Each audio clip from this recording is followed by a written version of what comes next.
Greetings, pet lovers. Bridget with First Street Pets. It's story time. This is 6 Jack Russell Terriers in an apartment, part 2, The Van. If you haven't already watched it, please be sure to watch part 1, The Key. Hi, this is Carlos. I hope you can help me. I'll appreciate it. Oh God, no, not him again. A month had passed since I had cared for his dogs, and I was eager to forget about the whole experience. I hesitated before calling him back, planning how to politely refuse service. My plans were foiled as he begged and pleaded for my help. Upon his return from South America, he had had a confrontation with Bob the landlord. Instead of finding new homes for the dogs or moving, he was putting them in his van and taking them to work. The only problem was dogs were not allowed at his office, so they had to stay in the van all day. He was understandably concerned about them in this situation and wanted me to come every afternoon to take them for a walk and to make sure that they had enough water. Picturing the dogs dying of a heat stroke, against my better judgment, I said okay. It was a surreal experience picking up not a house key, but a car key for the daily walk of Jack and Jill. Carlos asked me to meet him at the Kentucky Fried Chicken near his work. When I walked in, he was already seated and smiling at me. "What would you like to eat?" he asked, and I hesitated, not realizing he'd wanted me to join him for lunch. "Sorry, I can't. I'm in a hurry," he replied.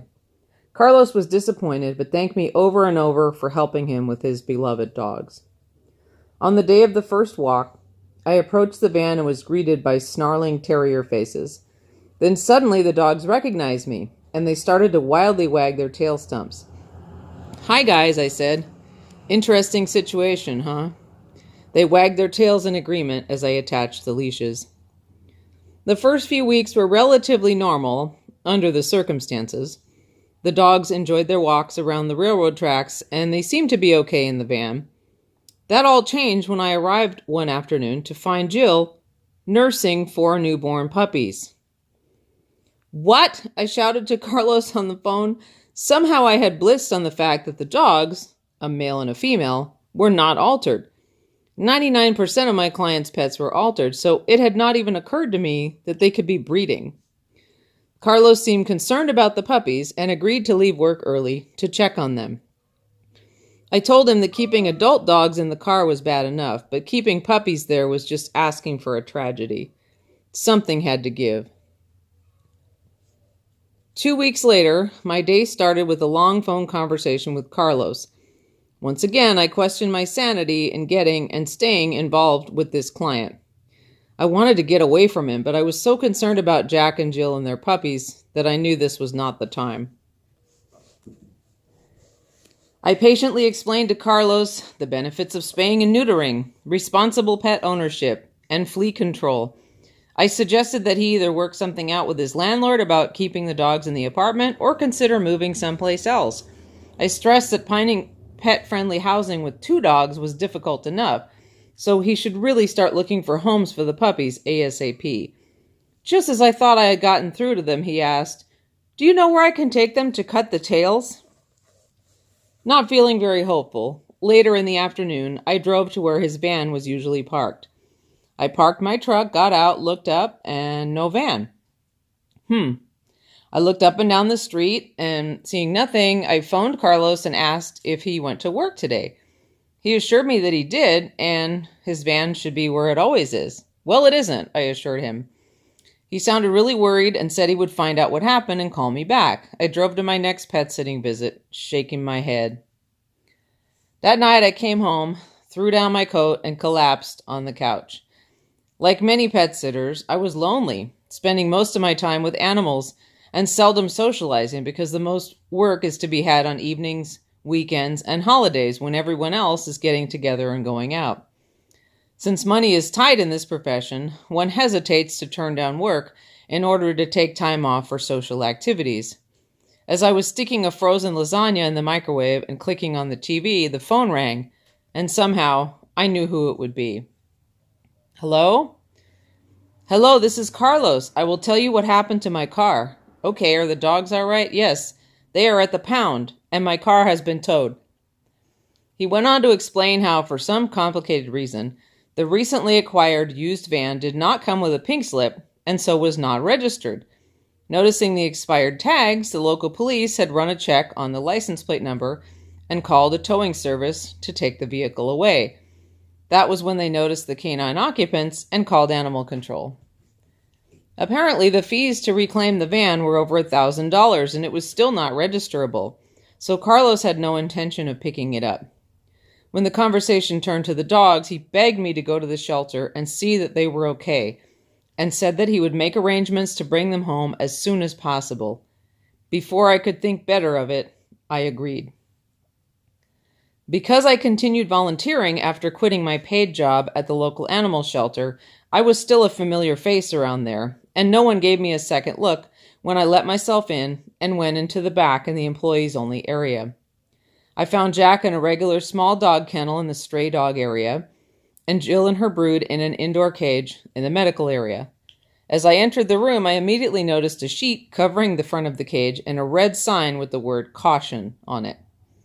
I pulled back the sheet, and Jill jumped to her feet, did a happy dance, and whined. A vet tech doing her rounds in the room did a double take and said, "Is that your dog?" "No," I replied, "I'm her pet sitter." It's a long story. The tech explained that Jill had been vicious with the shelter staff and that no one could get near her or her puppies. She also wouldn't eat, which was a concern because she was lean to begin with, and the nursing was turning her into a skeleton. "Maybe she'll eat for you," the tech said, handing me a can of AD, a high-calorie wet food. It was worth a shot. I grabbed a spoon and scooped out some of the food, talking softly to Jill. In minutes, she had gobbled up the whole can. The tech's eyes widened. "Would you mind taking her out so I can clean the cage?" she asked. "Sure." I scooped up the wiggling Jill, slipped a leash on, and walked her around the courtyard. When I returned, the tech implored me to return the following day, and I agreed. "Jilly, I'm here," I sang out as I entered the room. A week had passed since she and the others were impounded by animal control, and I had been coming every day to check on her and feed her.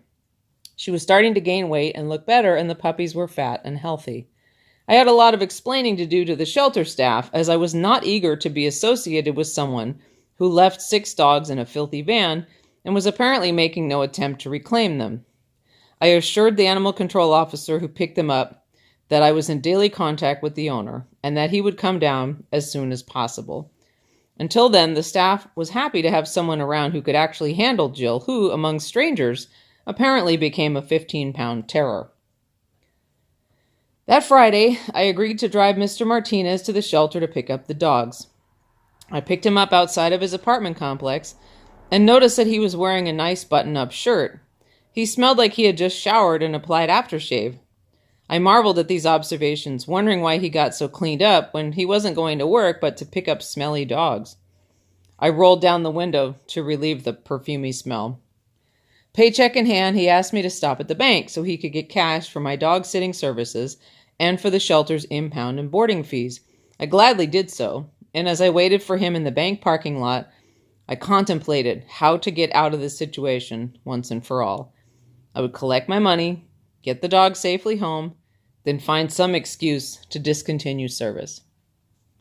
We chatted as I made the half-hour drive to the shelter. He talked about his home country and relatives and his job. He said he wanted to give one of the puppies to his sister, and would it be okay to give the puppy a sleeping pill so he could sneak it on the plane to South America? "No," I tersely replied, losing my patience. "The puppy will die if you give it a sleeping pill." By the time we got to the shelter, my nerves were frazzled. 6 Jack Russell Terriers in hand, we got back in my truck and headed for Carlos's home.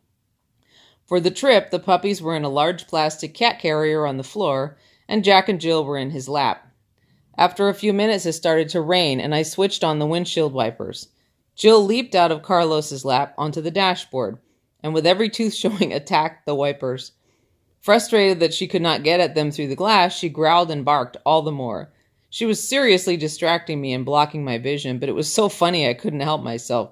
Carlos and I looked at each other and bust out laughing. I will miss them, I thought. As I exited the freeway and headed towards Carlos's apartment, he asked if I wouldn't mind stopping by the local Chinese restaurant so he could pick up some food. I really wanted to get going, but he begged me, saying he didn't have a car and didn't have any food in the house, except for last week's Chinese takeout, I thought.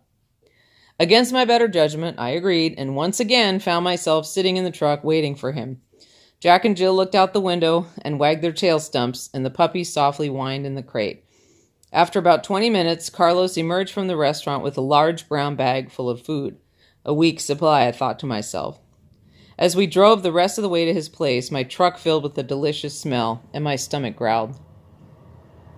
I was nervous as I got out of the truck, reliving my unpleasant experiences with the landlord. All was well, Carlos assured me. They had talked it over, and it was okay for him to keep the dogs there. I hardly believed him, but had nothing else to go on. So I steeled myself and walked through the rain up the stairs, crate full of puppies in my arms.